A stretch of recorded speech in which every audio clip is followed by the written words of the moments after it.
8. It is 8 degrees today in Michigan. This is the perfect time to talk about what's behind me on the bench. Today we're going to review a diesel heater from HCalory.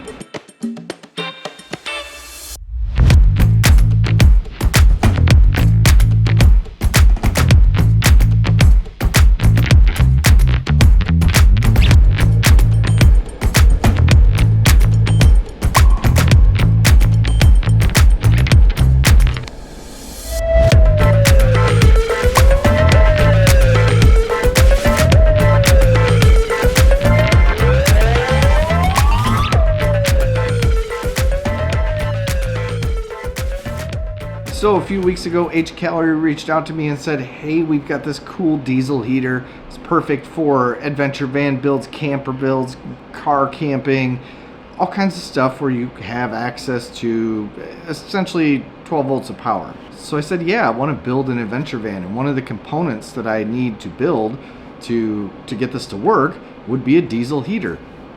So send it. I'd love to review it and see what you guys have to offer. It's not very heavy at all. It's small. It's called a toolbox heater, which it's kind of built in like a pelican case. So that kind of toolbox shape, right? It has a handle on it, easy to carry. So these diesel heaters are not new by any means. They've been out on the market for quite a while, but they've been progressively getting better over the years. HCalory has gone above and beyond with theirs and have made theirs really cool.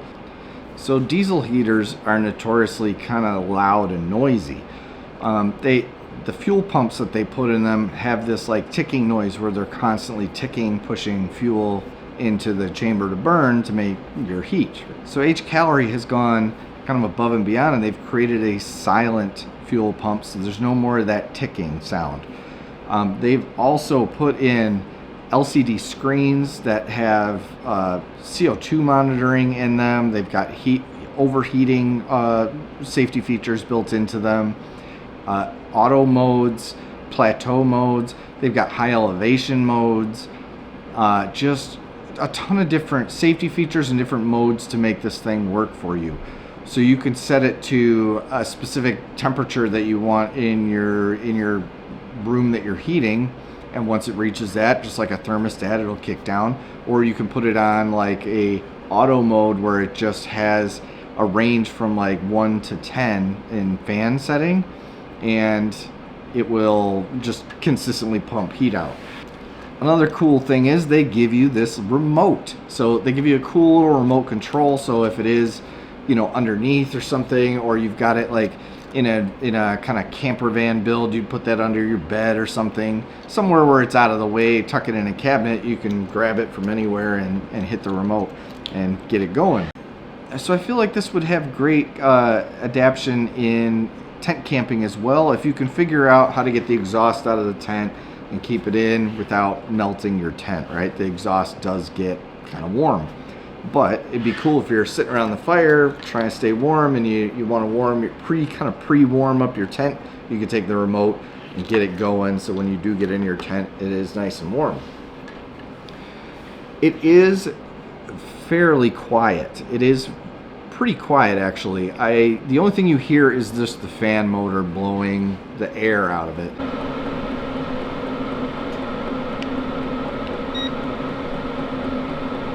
And the loudness depends on the degree of how cranked up you have that fan. So if you have the fan all the way on 10, it's not loud. I could definitely sleep to it, but it's about the level of like a normal just kind of conversation in a room. So the kind of the level I'm talking right now.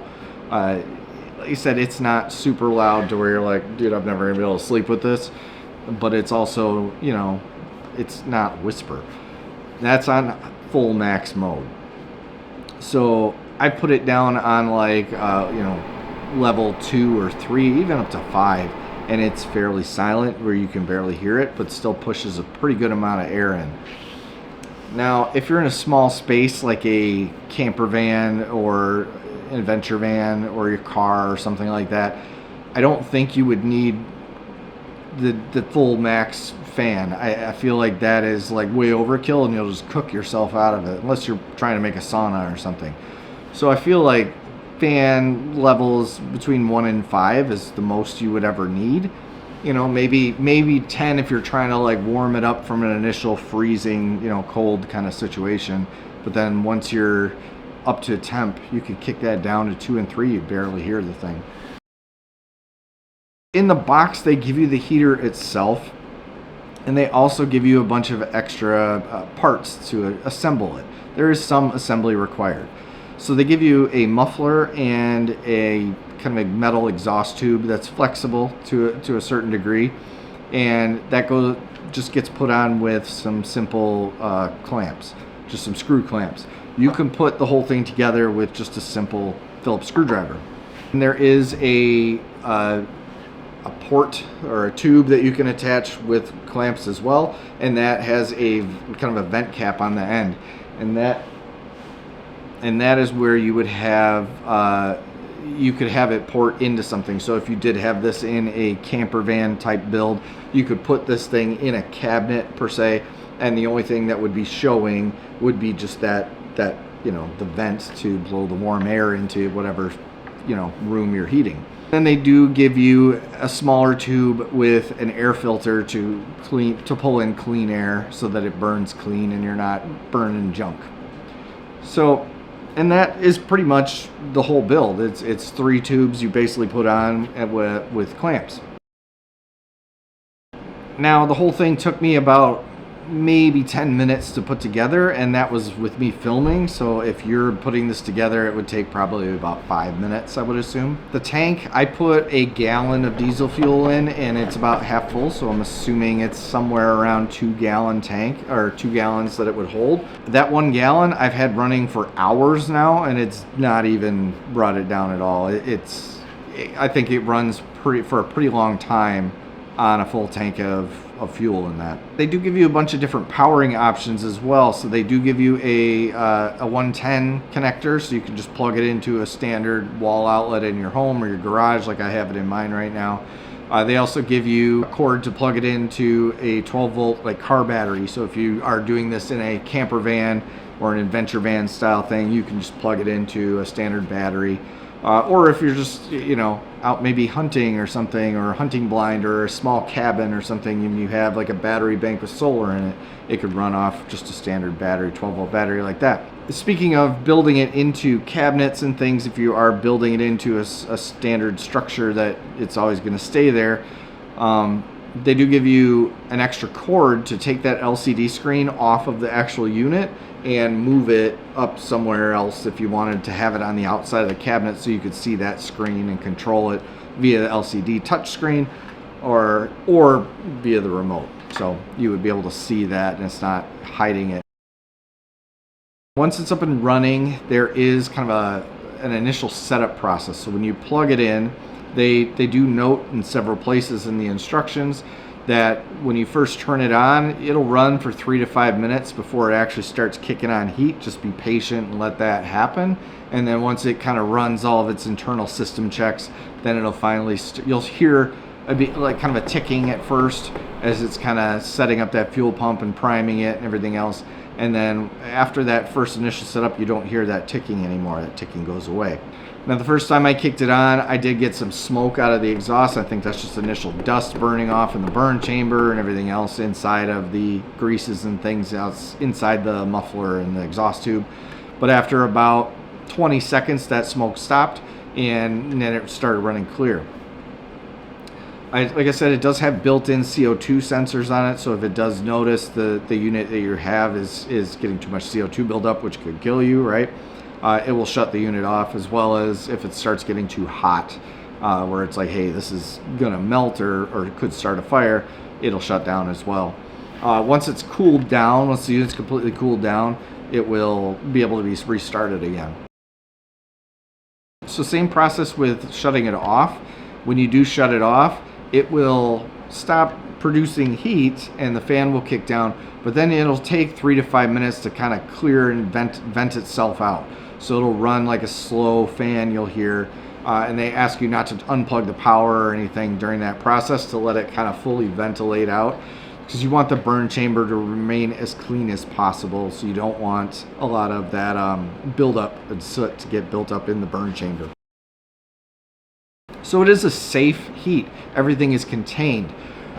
For example, I have a propane heater in my garage to keep it kind of warm in the colder months, and just temping the surface is well over 500 degrees. So if you have a child or something that came and touched that, obviously they're going to be burned, or you know, if you fall on it or whatever. The diesel heater keeps all that flame contained. You don't see it. There's nothing to get a hold of. As the thing's running, I could go up and touch it, other than the exhaust tube. Obviously that gets a bit warm, but the air coming out of it is, I think I got it up to like 160 degrees coming out of the vent.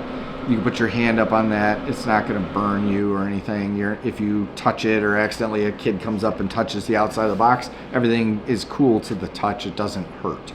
The simplicity of this thing is amazing. It, like I said, you can put it all together with a screwdriver. There are a couple spots though where if you had a wrench to be able to turn that nut on the clamps, I would suggest using that. Anyway, I would really like to thank HCalory for sending this unit. The digital, the remote, the digital screen, this thing is just really cool compared to other diesel heaters that I've seen on the market. I've seen a lot of other ones that are just kind of cheap, and they're noisy and they tick a lot, and people complain about them. Especially if I want to apply this into a adventure van build in the future. I want to be able to run this at night while I sleep, and I don't want to be hearing constant ticking, you know, especially if I'm filming and stuff. I don't want this constant loud thing. So I really like the fact that it's super quiet, and it is you know, it's super quiet, and there's none of that annoying ticking. So if you want to pick one of these HCalory diesel heaters up for yourself, I'll put a link in the description down below, as well as the first pinned comment. Click the link and pick one up for yourself today. And if you like this type of content, these type of gear reviews, subscribe down below, click the bell so you don't miss the next one that I put out. Give me a thumbs up on this video. It doesn't cost you nothing to subscribe, comment, like, but it really does help out the channel, and I appreciate it. And comment, let me know what you think of diesel heaters. Is this a cool, viable option for you to heat your garage or your tent or your camper? Is this something you've been looking into? And does this offer all the features that you want out of a diesel heater? Let me know down below. With all that being said, I will see you on the next one.